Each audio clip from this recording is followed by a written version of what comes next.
Thank you, Joseph. I didn't recognize Soloship for 50 years.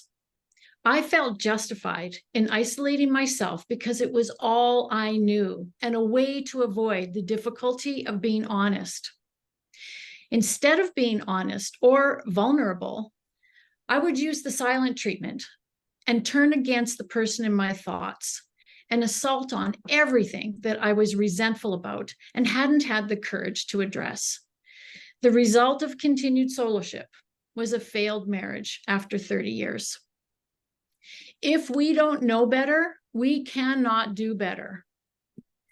So I ask you, are you in relationship or Soloship? In any moment, we have a choice to go it alone or to lean into connection. When we unwittingly believe that it's better to be independent, we often choose to isolate during times of tension and struggle.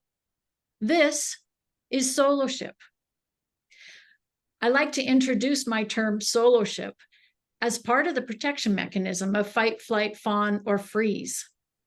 And it is one of the most damaging behaviors to relationships, especially when it goes unrecognized or disguised as independent.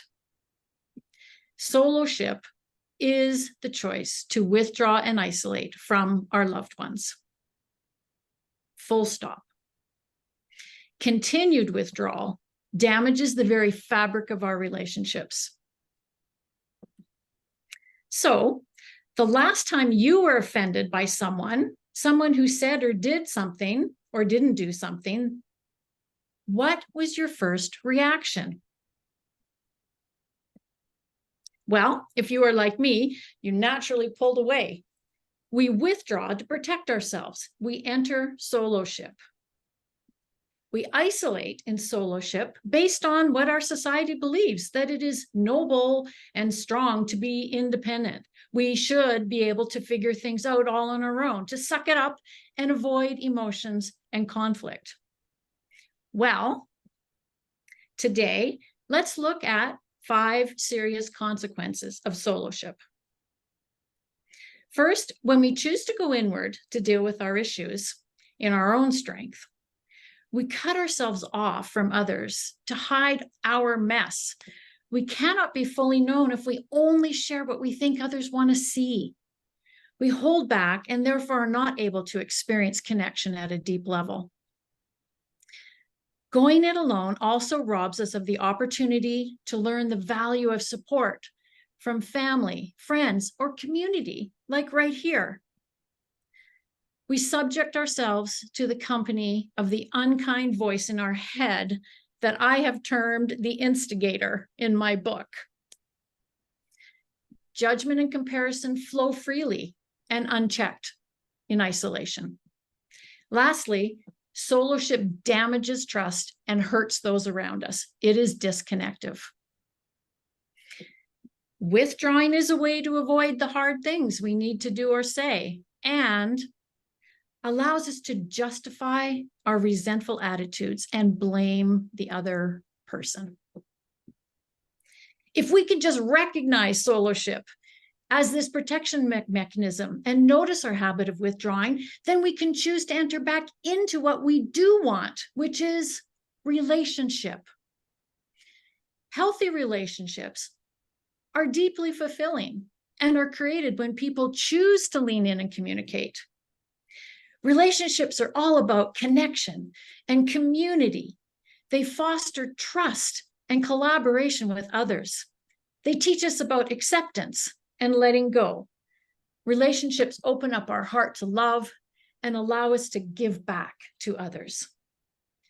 In healthy relationships, we belong instead of just trying to fit in. And when we belong, we are more confident and our weaknesses won't cause people to reject us. We can thrive in our relationships.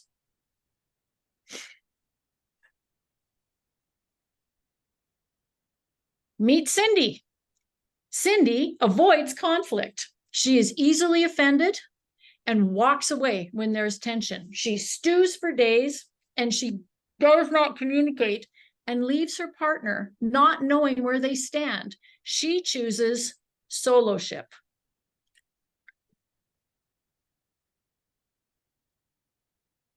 Meet Barb. Barb leans in and practices calm communication whenever she is upset. She can say things like, I want to talk to you about what just happened earlier. Do you have a moment? This is really bothering me. Can I ask you what you meant by it? I want to understand. She learned her feelings matter and that they can be talked about. She practices not taking things so personally. What I learned as Sandra is when I choose to lean into my most important relationship, the one with myself. I want to look inward at what's not working. I want to commit to change, even though the changes are incredibly hard. I wanted relationships that felt good. And when I did, I started doing the right thing for me and noticing my wins. And I needed a lot of help with this from people like Joelle, Angela, and Kelly. I developed confidence and trust in myself. And I learned that I felt amazing when I was taking steps to be better in all my relationships. In time, I felt inner joy and peace and lots of extra energy and those characteristics that I could overflow into my relationships. I was no longer striving to have others validate me. I could do that. So how do we create healthy relationships? Well, I'm going to share 5 powerful tools in my next speech. Stay tuned. But for today, soloship is an option. Relationship is an option. What will be your choice the next time you feel offended by what someone says or does not say? Withdraw and isolate in soloship? Over time, this is not sustainable. Or will you lean in to build healthy relationships, choosing to open your heart and connect in conflict? When you take a risk and practice honest, respectful, and responsible communication, your relationships will become the source of the peace, ease, and joy that you want more of. Going to a beach is not the only place to find this fulfillment. You can create it.